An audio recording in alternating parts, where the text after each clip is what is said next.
Coucou les gens, coffee time. J'en profite pour boire mon petit café avec vous ce matin. J'espère que vous allez bien. Voilà pour mon petit déjeuner à la cool. Et puis aujourd'hui, on va parler, si vous le voulez bien, on va parler un petit peu plus en détail comment s'est passé mon parcours du cancer, en sachant que ça fait maintenant bien 1 an que j'ai eu le diagnostic. On m'a diagnostiqué exactement le 30 septembre 2023. Donc 2023, qu'est-ce que je dis 2022, je suis perdue. Et du coup, ouais, coup de massue, ça c'est sûr. Pas évident quoi de se prendre ça dans la tronche. Au début on vous dit rien, on vous dit juste faut faire une biopsie. Donc ok. Déjà on voit que ça sent pas très bon. Bon, on se dit après tout, hein, c'est peut-être rien. Le radiologue me dit mais c'est peut-être rien du tout, vous inquiétez pas madame. Ouais. Bizarre quand même, bon. Du coup, on fait la biopsie. Déjà, j'étais vraiment dans un état pas possible. Et puis, oui, il y aura à peu près une dizaine de jours pour avoir le résultat. Ouais, ok. Au bout de 6 jours, il m'appelle. Madame Sauvage, venez tout de suite au bureau, on a les résultats.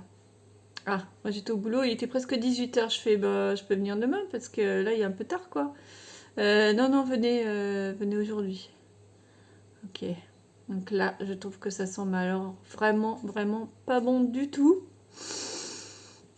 Là, je suis vraiment pas bien. Là, je prends la voiture, je suis comme ça. Ça va pas là. Là, je ferme mon accueil et tout, je vais. Et puis, déjà, j'attends j'attends 10 minutes, bon, peu importe.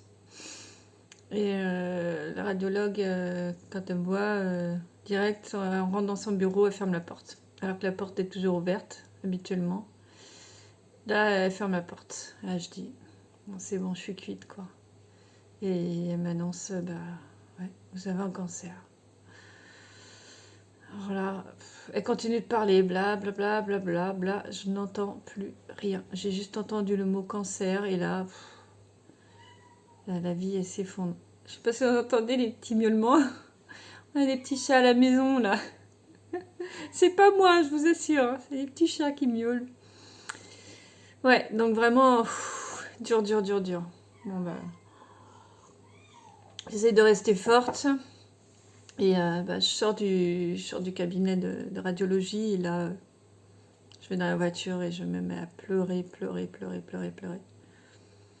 Je pleure, pleure, pleure. Je dis, mais comment je vais rentrer? Je sais même pas comment je vais rentrer tellement que je pleurais, mais j'étais dans tous mes états. J'arrive à la maison, ma fille tout de suite, qu'est-ce qui se passe? Qu'est-ce qu'il y a et tout? Obligée de lui dire, la pauvre petite mère.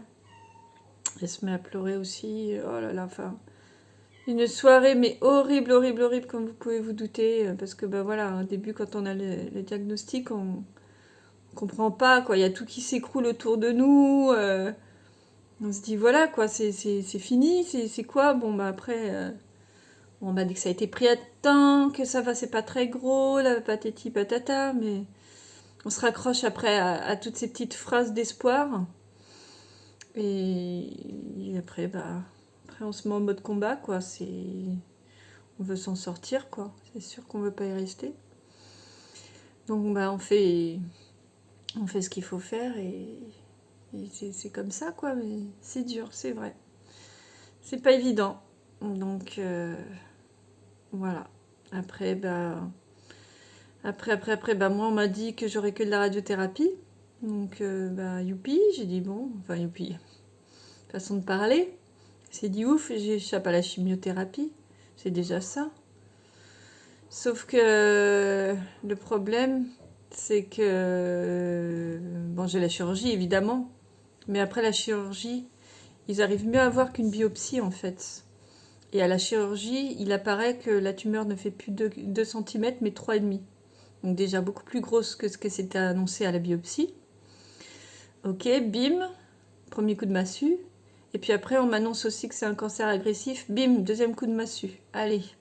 Et du coup, bim, troisième coup de massue. Chimiothérapie. Le truc tant redouté. Et ouais. Et là, dur. La descente aux enfers. Franchement, c'est infernal. Tu te dis, mais je vais jamais m'en sortir, quoi. Ça fait peur. Puis bon, t'entends tellement de choses sur la chimiothérapie. Puis bon, perdre ses cheveux. À la base, on va perdre les cheveux, c'était le cadet de mes soucis. Moi, ce qui me faisait peur, c'est les nausées, les vomissements, d'être vraiment pas bien, malade, 6 pieds sous terre. Ah, c'est plus ça qui me faisait vraiment peur. Et au final, j'ai très mal vécu la perte de cheveux. C'était très dur. Bah, déjà, ça faisait mal, ça tirait. C'était vraiment une torture. C'est bizarre, hein, mais ça fait mal en fait. Quand on perd ses cheveux, on sent ça brûle, je sais pas, ça tire, ça fait comme une énorme couette, comme si on vous avait serré les cheveux avec des élastiques comme ça, là, mais fort, des couettes hyper fortes.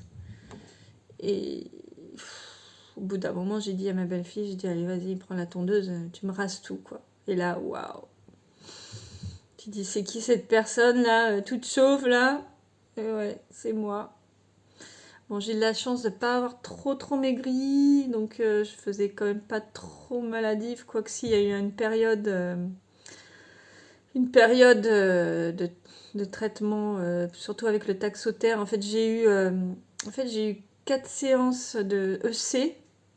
Donc EC, c'est ce qui fait vraiment vomir, nausée, pas bien. Mais le reste, après, à côté de ça, j'avais pas trop de désagréments. Alors que ensuite, le Taxotere, j'ai eu 3 cures. J'ai réussi à réduire à 3 au lieu de 4. Le Taxotere, c'était hard en fait. C'était plus les nausées, mais c'était tout le reste. C'était les boutons sur la gorge, c'était ouais, comme je disais, la lave dans la gorge, c'était les aftes, les mucites. On n'a plus envie de manger, on n'a plus faim. Et là, vraiment, j'étais jaune. Mon mari me disait, là, t'as vraiment la tête d'une cancéreuse. J'étais jaune, j'étais maladive, j'avais plus les cheveux, j'avais plus de sourcils. Ouais, là, c'était... C'est dur de se voir comme ça, hein, de voir qu'on est malade. Alors justement, moi, j'ai fait en sorte comment dire, pour que psychologiquement je ne paraisse pas malade, j'ai continué ma vie d'avant. Comme je disais, j'ai continué ma vie de d'habitude, j'ai continué de travailler, je continue de faire mon sport, de faire mes courses, comme une personne tout à fait normale, parce que justement, psychologiquement, je ne voulais pas être une malade. Je dis non, je veux pas, je suis pas une malade, je ne suis pas malade. Et ça, je pense que c'était une de mes forces. Ça m'a vachement aidée. Après, je dis pas, tout le monde ne peut pas le faire. C'est sûr que j'ai eu le corps aussi qui a suivi. Mais j'ai pu le faire et tant mieux. Et moi, ça m'a énormément aidée psychologiquement. Donc, voilà. Voilà à peu près comment se sont passés. Je salue Vaincre le cancer. Je salue sa chaîne d'ailleurs. Si vous voulez la regarder, je vous recommande sa chaîne, qui est super. En plus, il nous fait voyager avec ses balades dans la jungle. C'est excellent, c'est sublime. Bref, je voulais te remercier. Donc, c'est toi qui m'a un petit peu encouragée à continuer ma chaîne. Donc, merci beaucoup.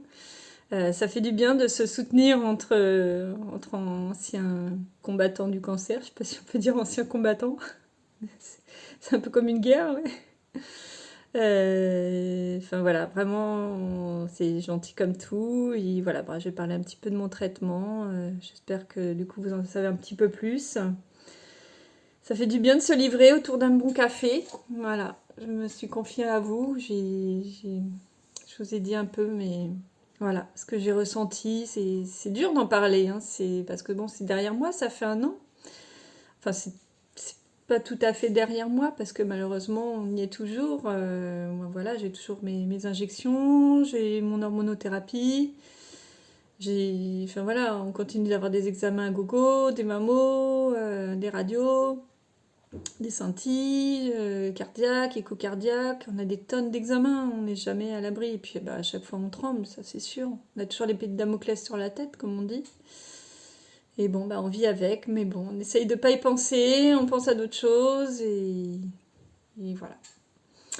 Sur ce, j'ai trop parlé, je vous fais plein de gros bisous et je pense que la semaine prochaine on fera le tuto cheveux. Je vous montrerai un petit peu mon entretien de cheveux pour avoir une touffe pareille.